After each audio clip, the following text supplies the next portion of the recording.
Hey friends, it's Rosalind. Welcome back to our gardens and our tiny farm. 2 weeks ago, together we had put in this little waterfall out here in our patio garden. So this garden is right here by our deck, our patio that we are currently standing on, and by our fireplace area. So I had shared that I want to extend this garden on out to the edge of the house and have it be a garden that is restful to look at. It draws you in and makes so that you do not want to leave this place. Because we sit out here a lot to have our coffee in the mornings, and in the evenings we sit out here a lot by the fire. So this week we have been working on extending out this garden. So let me show you what this garden looked like just 3 days ago. And then we are together going to be working on extending out the garden. I thought it would be fun to just kind of share the process of the steps that we take when we put in a new garden or add on to a garden. And then at the end, we're just going to walk through the garden together and look at the design that we came up with.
Well, friends, I hope it's been fun for you to see the process of this garden starting to come together.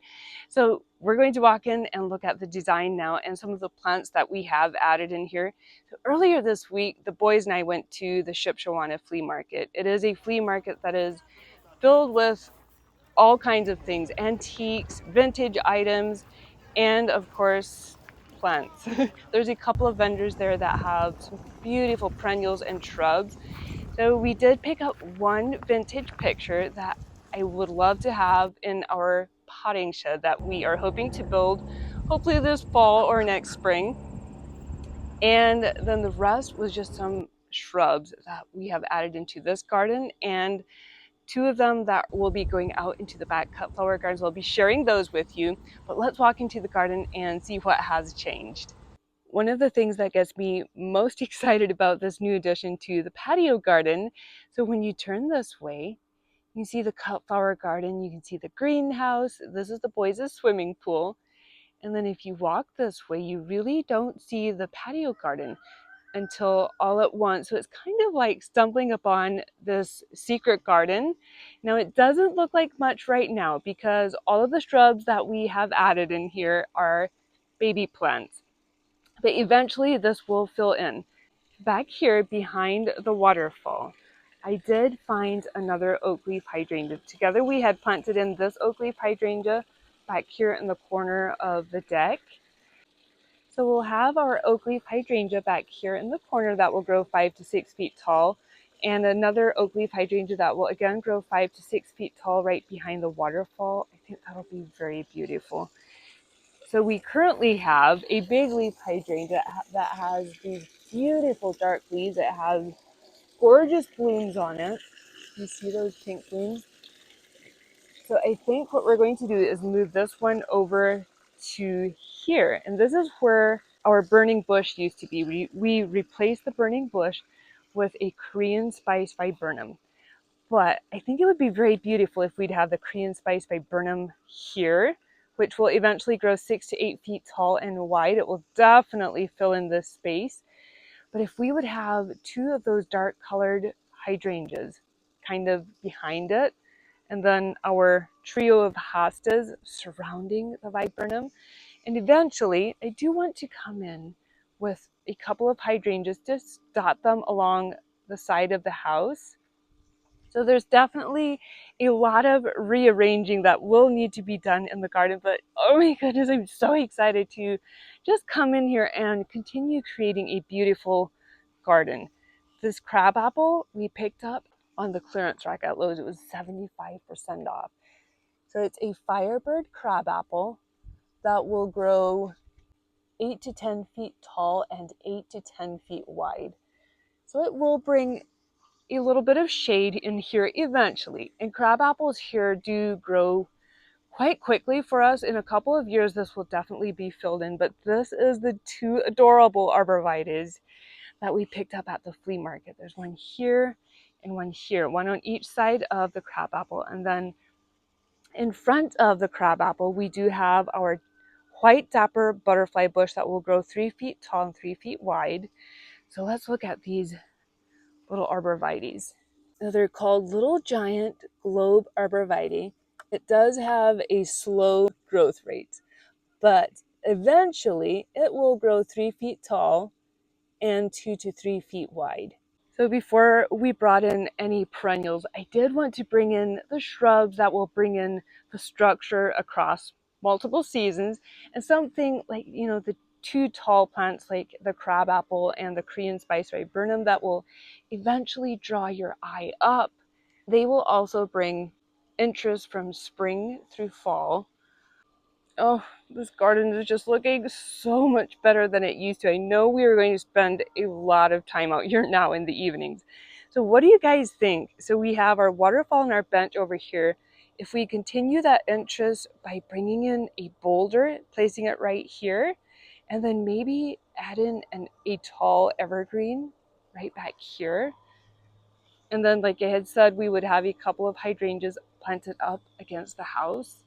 But I'm going to bring you guys along as we continue developing this garden because, oh my goodness, I'm so excited to just get in here and just create something beautiful. So the heucheras I wonder if you guys have ever divided them. I noticed there is like, it looks like there's two plants now. So if we maybe divide these heucheras and maybe we could get 2 or 3 plants out of here and continue that interest on around the edge of this garden, just to kind of, I think that would make it look very restful, just to have a continuance of the same plants around the edge of the garden. We just have to take one more look at what the garden looked like 3 days ago and what it's looking like now.